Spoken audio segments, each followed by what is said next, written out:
Hello పిల్లలు, welcome to Satyasai English medium high school Andhra Pradesh state board refraction of light at plane surfaces lecture 1, 2, 3, 4 మన YouTube channel AP physics వాళ్ళలో upload అయి ఉన్నాయి. ఏమైనా doubts ఉంటే miss అయ్యి ఉంటే లెక్చర్స్ చూడండి. ఇప్పుడు చూడండి, నెక్స్ట్ టాపిక్ ఏమంటే applications of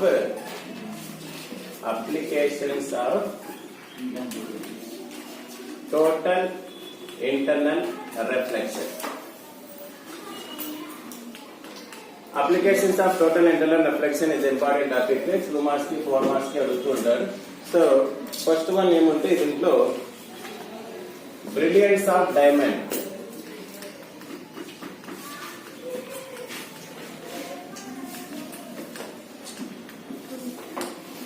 So diamond enduku merustundi? So brilliance of diamond is due to the total internal reflection. Diamond ఎక్కువగా షైనింగ్ పుట్టడానికి కారణం ఏమంటే total internal reflection. So diamond యొక్క క్రిటికల్ యాంగిల్ అనేది 24.4 డిగ్రీస్ ఉంటుంది. డైమండ్ యొక్క క్రిటికల్ యాంగిల్ 24.4 డిగ్రీస్. అంటే light rice కనుక 24.4 డిగ్రీస్ కన్నా ఎక్కువ యాంగిల్ తో డైమండ్ పైన ఇన్సిడెంట్ అయితే ఆ రేస్ అన్ని ఏమైపోతాయి? Total internal reflection. The rays undergo total internal reflection. అంటే 24 డిగ్రీస్ అనేది తక్కువ యాంగిలే కాబట్టి మాక్సిమం రేస్ డైమండ్ పైన పడి ఏమైపోతాయంటే లోపలికి వెళ్ళిపోతాయి, మళ్ళీ బయటికి రావు. ఎందుకంటే if the angle of incidence is more than critical angle, the rays undergo total internal reflection and never come back into the rarer medium. So కాబట్టి ఇది ఒక రీజన్. డైమండ్ ఎందుకు షైనింగ్ కొడుతుందంటే because of total internal reflection. It has a very low critical angle. Maximum number of rays undergoes total internal reflection. Next optical fibre. ఈ brilliance of diamond గురించి అడుగుతారు. అలాగే చూడండి, ఇంకో క్వశ్చన్ కూడా అడుగుతారు. డైమండ్ షేప్ లోకి గ్లాస్ ని అదే షేప్ లో కట్ చేస్తే గ్లాస్ అంత షైనింగ్ కొట్టదు ఎందుకు అనేది. డైమండ్ లాగా అది మెరవదు. ఎందుకంటే గ్లాస్ యొక్క క్రిటికల్ యాంగిల్ 40 డిగ్రీస్ పైన ఉంటుంది. ఇప్పుడు 40 డిగ్రీస్ పైన యాంగిల్స్ ఏమవ్వాలి? యాంగిల్స్ చేస్తూ ఇన్సిడెంట్స్ రే అనేది గ్లాస్ పైన ఇన్సిడెంట్ అవ్వాలి. అంటే డైమండ్ లో వెళ్లే రేస్ కన్నా గ్లాస్ లో తక్కువ రేస్ టోటల్ ఇంటర్నల్ రిఫ్లెక్షన్ లోకి వెళ్తాయి. సేమ్ షేప్ లో మనం డైమండ్ లాగా గ్లాస్ ని కట్ చేసినప్పటికీ అవి డైమండ్ లాగా మెరవదు. కారణం ఏమంటే గ్లాస్ యొక్క క్రిటికల్ యాంగిల్ ఎక్కువ, డైమండ్ యొక్క క్రిటికల్ యాంగిల్ తక్కువ. సో డైమండ్ ఎక్కువగా షైనింగ్ కొట్టడానికి కారణం టోటల్ ఇంటర్నల్ రిఫ్లెక్షన్. నెక్స్ట్ మనకు ఉంది optical fibre. Optical fibre important topic ఇది 4 మార్క్స్ కి. చూడండి, ఆప్టికల్ ఫైబర్ ఏమంటే optical fibres are thin fibres. They are made up of glass or plastic. Nowadays చూడండి, మన ఇంట్లో కేబుల్ సిస్టమ్ కూడా ఫైబర్ ఆప్టిక్స్ వచ్చేసాయి. ఆప్టికల్ ఫైబర్స్ ముందు డిష్ వైర్ చాలా లావుగా ఉండేది, ఇప్పుడు డిష్ వైర్ సన్నగా అయిపోయింది. ఎప్పుడైనా వీలుంటే దాన్ని కట్ చేసి చూడండి, దాంట్లో ఉండే ఫైబర్స్ అనేవి మన హెయిర్స్ ఆల్మోస్ట్ హెయిర్ సైజ్ లో ఉంటాయి, అంతే సన్నగా ఉంటాయి. సో దాన్ని ఎలా తయారు చేయొచ్చు అంటే ఆప్టికల్ ఫైబర్స్ ని గ్లాస్ పైన తయారు చేయొచ్చు లేదా ప్లాస్టిక్ పైన తయారు చేయొచ్చు. It has a radius of 1 micrometer. 1 micrometer అంటే ఎన్ని మీటర్స్? 10⁻⁻6 మీటర్స్. 10⁻⁻6 మీటర్ ఉంటుందండి రేడియస్. చాలా స్మాల్ రేడియస్ ఉంటుంది. కూర్చోండి, ఇక్కడ ఇది optical fibres work on the principle of total internal reflection.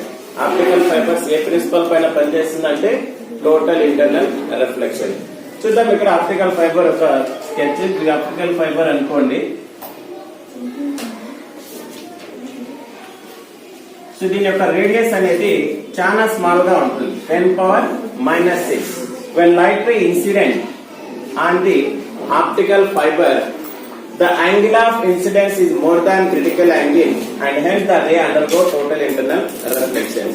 So దీని యొక్క రేడియస్ వెరీ స్మాల్ ఉండడం వల్ల లైట్ రేట్ పడతానే ఏమైపోతుంది, టోటల్ ఇంటర్నల్ రిఫ్లెక్షన్ లోకి వెళ్ళిపోతుంది. అంటే రేస్ అనేవి ఈ విధంగా ఏమవుతాయంటే పాస్ అవుతాయి అండ్ ఇక్కడ నుంచి ఎమర్జెంట్ అవుతాయి. Due to very small radius, when the light ray incident on optical fiber, it directly undergoes total internal reflection.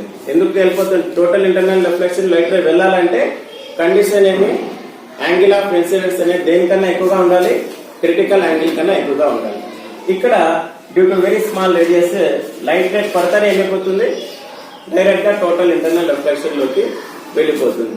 ఈ విధంగా ఆప్టికల్ ఫైబర్స్ లో మనకి నంబర్ ఆఫ్ యూజెస్ ఉన్నాయి. కొన్ని యూజెస్ అనేవి మనం చూద్దాం ఇక్కడ. సో ఆ uses of optical fibres, uses ఏమంటే ఆప్టికల్ ఫైబర్స్ నౌడేస్ ఎక్కువగా యూజ్ చేస్తున్నాం. సో మన డిష్ సిస్టమ్ అంతా చూడండి, అబ్జర్వ్ చేయండి, ఆప్టికల్ ఫైబర్స్ తో రీప్లేస్ చేయడం జరిగింది. ఒకేసారి మీరు టీవీ చూడొచ్చు, ఇంటర్నెట్ యూజ్ చేసుకోవచ్చు, వీడియో కాలింగ్స్ చేసుకోవచ్చు, మల్టిపుల్ ఫంక్షన్స్ అనేవి ఆప్టికల్ ఫైబర్స్ తో మనం చేసుకోవచ్చు. అలా కొన్ని యూజెస్ ఉన్నాయి, చూద్దాం. Optical fibres are used in endoscopy. So మన బాడీలో నంబర్ ఆఫ్ ఆర్గాన్స్ ఉంటాయి, ప్రతి ఆర్గాన్ ని మనం కంటితో చూడలేం. సో బాడీ లోపల ఉండే ఆర్గాన్ ని చూడడానికి మనం ఏం యూజ్ చేస్తామంటే ఆప్టికల్ ఫైబర్స్ ని యూజ్ చేస్తాం. సో స్టమక్ లో ఏమైనా సమస్యలు ఉన్నాయంటే డాక్టర్ దగ్గర వెళ్తే సో ఒక పైప్ లోపలికి వేస్తారు.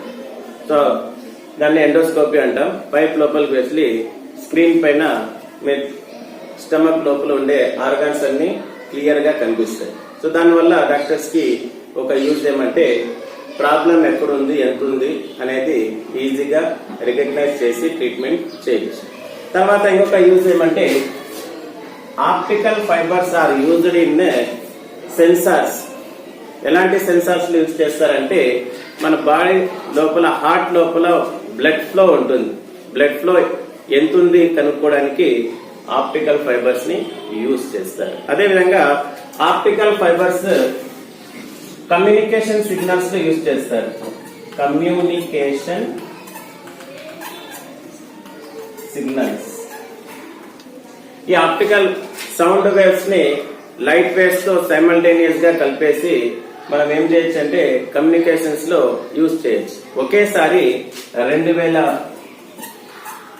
కమ్యూనికేషన్ సిగ్నల్స్ అనేది మనం పంపించవచ్చు through optical fibre at a time. అంటే ఒక 2000 మెంబర్స్ మాట్లాడుకుంటుండే డేటా ఒకేసారి ఏం చేయొచ్చు, ఆప్టికల్ ఫైబర్స్ నుంచి పాస్ చేయొచ్చు. అండ్ ద క్లారిటీ కూడా ఎలా ఉంటుందంటే చాలా బాగుంటుంది. These are the some uses of optical fibres. Optical fibres అనేవి గ్లాస్ లేదా ప్లాస్టిక్స్ తో తయారవుతుంది. ఇవి చాలా సన్నగా ఉంటాయి. దీని యొక్క రేడియస్ అనేవి 10⁻⁻6 మీటర్స్ ఉంటుంది. ఇది టోటల్ ఇంటర్నల్ రిఫ్లెక్షన్ ప్రిన్సిపల్ పైన పనిచేస్తుంది. ఆప్టికల్ ఫైబర్స్ లో వెరీ స్మాల్ రేడియస్ ఉండడం వల్ల వెన్ లైట్ రే ఇన్సిడెంట్ అవుతుందో ఆప్టికల్ ఫైబర్స్ తో the angle of incidence is more than critical angle and the rays directly undergo total internal reflection. Light ray పడతానే ఏమైపోతుంది, total internal reflection లోకి వెళ్ళిపోతుంది. And ఈ విధంగా ఆప్టికల్ ఫైబర్స్ లో rays అనేవి పాస్ అవుతాయి. యూజర్స్ విషయానికి వస్తే ఆప్టికల్ ఫైబర్స్ అనేవి ఎండోస్కోపీలో యూజ్ చేస్తాం. బాడీ లోపల ఆర్గాన్స్, స్టమక్ లోపల ఉండే ఆర్గాన్స్ ని చూడడానికి ఆప్టికల్ ఫైబర్స్ అనేవి పనిచేస్తాయి. అదేవిధంగా కమ్యూనికేషన్స్ లో మనము ఆప్టికల్ ఫైబర్స్ ని యూజ్ చేస్తాం. ఒకేసారి 2000 కమ్యూనికేషన్ సిగ్నల్స్ ని మనం ఈజీగా ఆప్టికల్ ఫైబర్స్ లో సెండ్ చేయొచ్చు. అదేవిధంగా సెన్సార్స్ లో యూజ్ చేస్తాం to measure the heart blood flow in the heart. So heart లో బ్లడ్ ఫ్లో ని మెజర్ చేయడానికి ఆప్టికల్ ఫైబర్స్ ని యూజ్ చేస్తారు. These are the some applications of optical fibre. And next మనకు ఉంది చూడండి ఒక టాపిక్, చూడండి ఇది refraction through glass slab. Next topic ఉంది రిఫ్రాక్షన్ త్రూ గ్లాస్ ల్యాబ్. ఇప్పుడు ఈ టాపిక్స్ కి నోట్స్ అన్ని చూడండి. టాపిక్ ఎండ్ అవుతానే మీకు స్క్రీన్ పైన నోట్స్ కనిపిస్తుంది, మీరు వీడియో పాస్ చేసి రాసుకోవాలి. కూర్చోండి. These are the glass lab.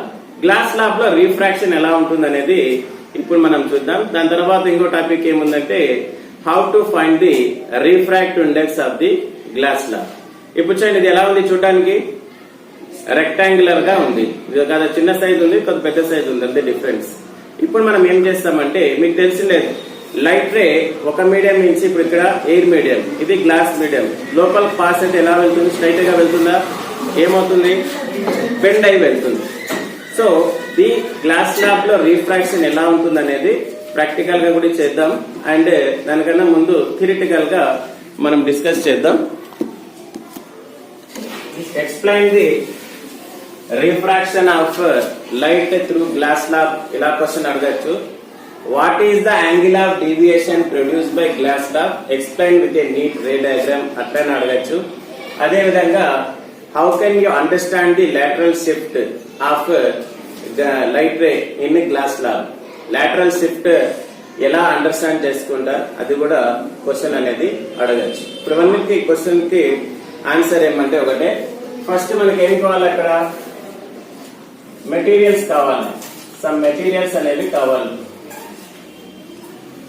Materials required. ఏం మెటీరియల్స్ కావాలా, గ్లాస్ స్లాబ్,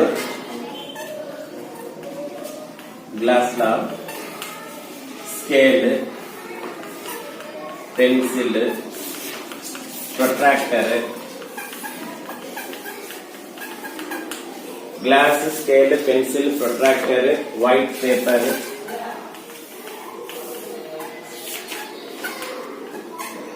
ఇవి కావాలి.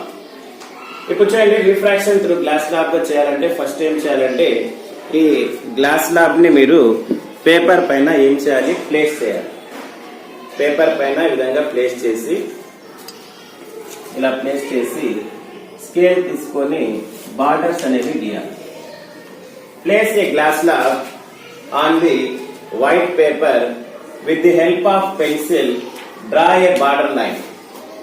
So after removing, we find that ఎలా ఉంది అది చూడడానికి, rectangular.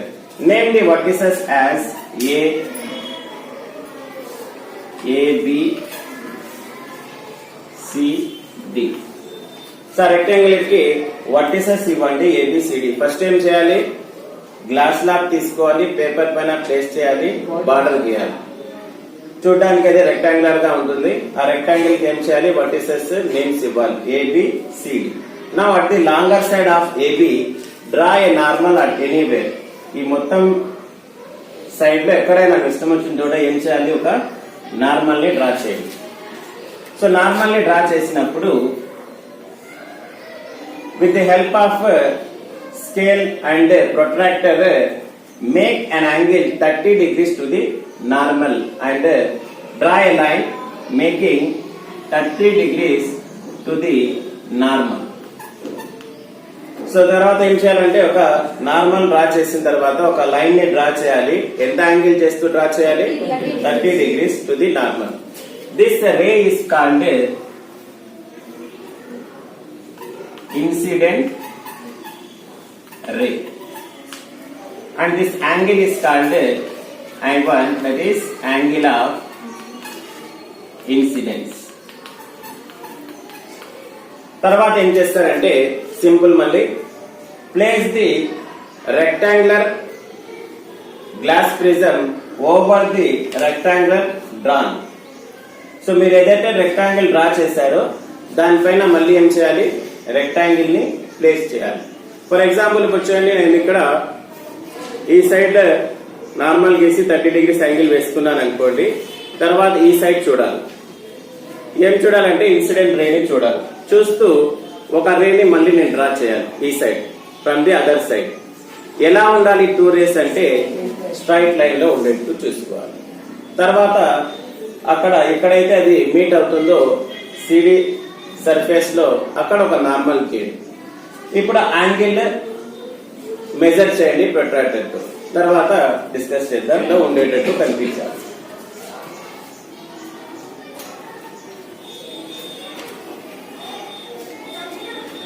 సో ఒక లైన్ ని డ్రా చేస్తున్నా, 2 lines ఒకే లైన్ లో ఉండేటట్టు కనిపిస్తాయి. మళ్ళీ పాయింట్ ఆఫ్ ఇన్సిడెంట్ దగ్గర ఒక నార్మల్ ని డ్రా చేస్తాం. ఈ యాంగిల్ ఏమవుతుందంటే ఈ అంటే angle of emergence, angle of emergence.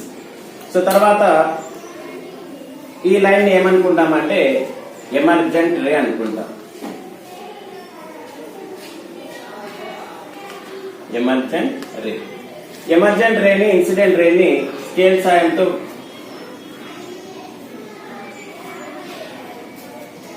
Join చేయండి, ఇక్కడ ఒక రే వస్తుంది. ఈ రేని ఏమంటామంటే రిఫ్రాక్టెడ్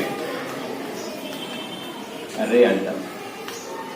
అబ్జర్వేషన్ మనం ఏం అబ్జర్వ్ చేస్తామంటే the angle between normal and emergent ray is called angle of emergence. We find that it is also 30 degrees. It means that angle of incidence is equal to angle of emergence. So angle of incidence angle of emergence కి equal గా ఉన్నట్టు మనం find చేస్తాం. అదే విధంగా ఇప్పుడు for example ఇక్కడ ఇది లేదనుకోండి, ఏది ప్రిజం లేదనుకోండి, లైట్ ఇక్కడ నుంచి ఎలా అయిపోతుంది, బెండ్ కాకుండా ఏమైపోతుంది, ప్రిజం లేకపోతే స్ట్రైట్ గా వెళ్ళిపోతుంది. సో ఇలా స్ట్రైట్ గా వెళ్ళిపోతుంది.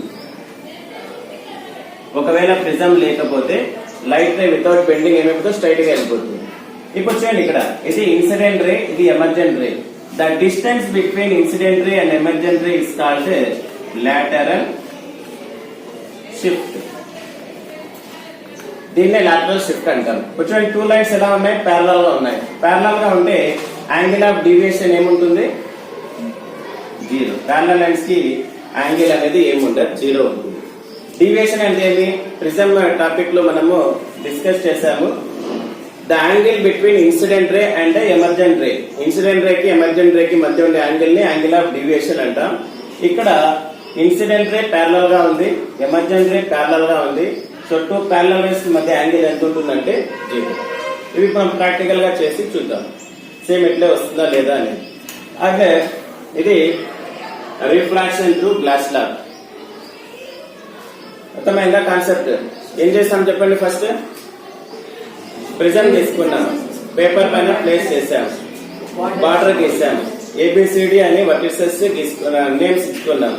తర్వాత ఏబి సైడ్ లో ఒక నార్మల్ గీసి 30 డిగ్రీ యాంగిల్ చేసి ఒక యాంగిల్ గీసాం ట్రాక్టర్ యూజ్ చేసి. ఆ యాంగిల్ ఏమంటాం, యాంగిల్ ఆఫ్ ఇన్సిడెంట్ అంటాం. ఆ రేని ఏమనుకుంటాం, ఇన్సిడెంట్ రే అనుకుంటాం. మళ్ళీ రెక్టాంగిల్ ప్రిజం అనేది ప్రిజం అంటున్నాం. గ్లాస్ స్లాబ్ అనేది ఏబిసిడి వర్టిసెస్ పైకి ప్లేస్ చేస్తాం. ప్లేస్ చేసి ఆ సైడ్ సిడి సైడ్ నుంచి ఇన్సిడెంట్ రే ని చూస్తే ఇంకొక లైన్ డ్రా చేస్తాం. ఆ లైన్ ఏమనుకుంటాం, ఎమర్జెంట్ రే అనుకుంటాం. ఇది ఎక్కడైతే మీట్ అయి ఉంటుందో అక్కడ ఒక నార్మల్ గీస్తాం, దాన్ని ఏమనుకుంటాం, యాంగిల్ ఆఫ్ ఎమర్జెన్స్. ఫైనల్ గా మీరు ఏం గమనిస్తారంటే angle of incidence, angle of emergence రెండు ఎలా ఉంటాయి, ఈక్వల్ గా ఉంటాయి. అండ్ ఒకవేళ ఇక్కడ గ్లాస్ స్లాబ్ లేకపోతే ఇన్సిడెంట్ రే ఏమైపోయింది, స్ట్రైట్ గా వెళ్ళిపోయింది. ఇప్పుడు the distance between incident ray and emergent ray ఏమనుకుంటాం, లాటరల్ షిఫ్ట్ అంటాం. Angle of deviation produced by glass slab ఏమంటే zero. Important bit every time అడుగుతూ ఉంటారు, what is the angle of deviation produced by glass slab? It is zero. మనం ఏమనుకున్నాం 30 అంటే 30 వేస్తాం, అది అబ్జర్వ్ చేసుకోవాలి. This is the refraction through glass slab. How to find the refractive index of glass slab? Notes చాలా simple గా నేను ఇస్తాను మీకు, అండ్ వీడియో చూసే వాళ్ళకి స్క్రీన్ పైన కనిపిస్తూ ఉంటుంది, మీరు వీడియో పాస్ చేసి రాసుకోండి. నెక్స్ట్ మనకు ఉంది topic refractive index of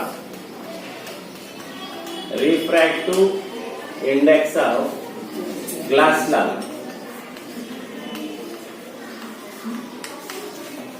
refractive index of glass slab. How to find? ఈ last time sine by sine or values చూసాం. అక్కడ యూనిక్ వచ్చే వాల్యూస్ ఏమవుతాయి, refractive index of the semi circular glass disc.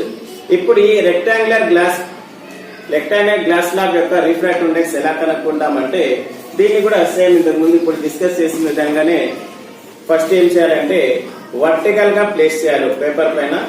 So paper తీసుకోవాలి, materials same, ఇంతకు ముందు మనం ఏం మెటీరియల్స్ యూజ్ చేస్తామో సేమ్ మెటీరియల్స్, ప్రొట్రాక్టర్ అవసరం లేదు మనకి ఇక్కడ.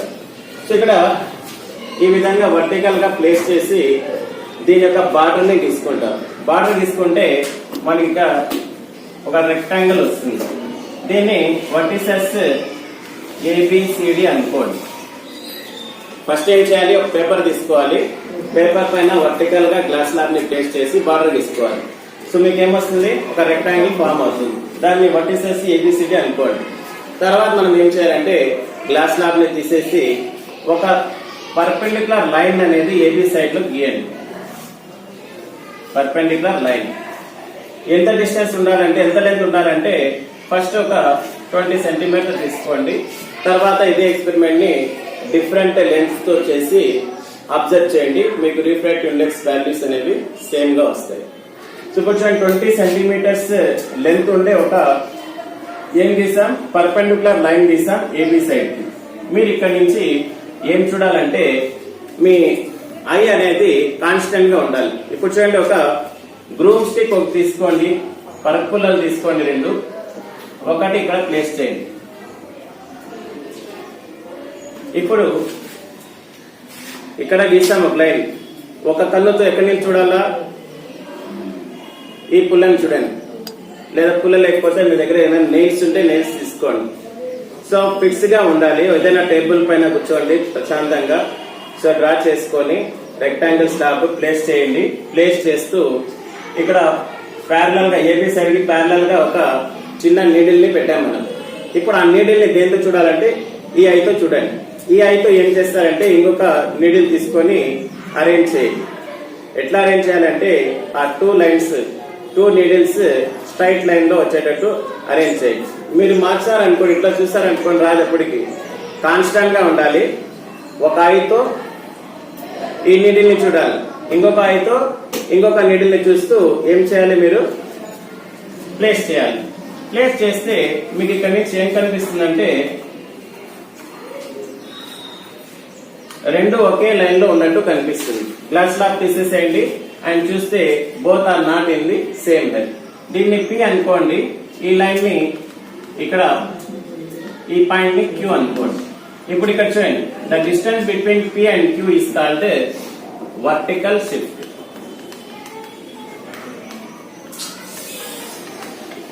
సింపుల్ యాక్టివిటీ ఇది. జస్ట్ మీరు ఐతో చూడాలి, కాన్స్టెంట్ గా పెట్టాలి. ఒక గ్లాస్ స్లాబ్ తీసుకోవాలి, వర్టికల్ గా పెట్టాలి అండ్ ముందుగా థిక్నెస్ కనుక్కోండి. ఇది థిక్నెస్. స్కేల్ తీసుకొని థిక్నెస్ కనుక్కొని నోట్ చేసుకోండి. థిక్నెస్ ఫైండ్ అవుట్ చేసి నోట్ చేసుకోండి. వర్టికల్ గా పెట్టండి, బార్డర్ గీయండి, ఏబిసిడి అని వర్టిసెస్ గీయండి. 20 సెంటీమీటర్ లెంత్ తో ఒక పర్పెండిక్యులర్ గీయండి ఏబి సైడ్ కి అండ్ ఒక నీడిల్ ని పి అనే పాయింట్ దగ్గర ప్లేస్ చేయండి.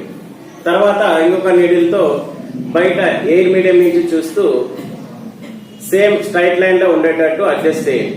సో మీకు అక్కడ అట్లే కనిపిస్తుంది, 2 స్ట్రైట్ గా ఉన్నట్టు కనిపిస్తుంది. కానీ బయట చూస్తే మీరు స్ట్రైట్ గా ఉన్నట్టు ఉండవు. సో పాయింట్ ని అది ఎక్కడో ఒక చోట ఇంటర్సెక్ట్ అవుతుంది పర్పెండిక్యులర్ లైన్ కి. అక్కడ పాయింట్ క్యూ అనేది నేమ్ ఇవ్వండి. సో ఆ distance between P and Q ఏమవుతుందంటే వర్టికల్ షిఫ్ట్. ఇప్పుడు మనము refractive index of glass slab ఎలా చేస్తామంటే by using the formula thickness of glass slab by thickness of glass slab minus vertical shift.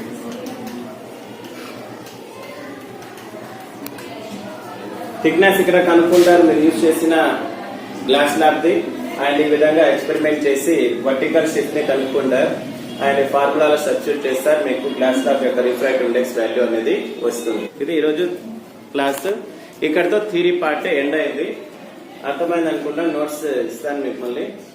So screen notes video చూసే వాళ్ళకి screen పైన notes వస్తుంది ending లో, మీరు అది రాసుకోండి. So hope you understand today's class. We'll continue tomorrow.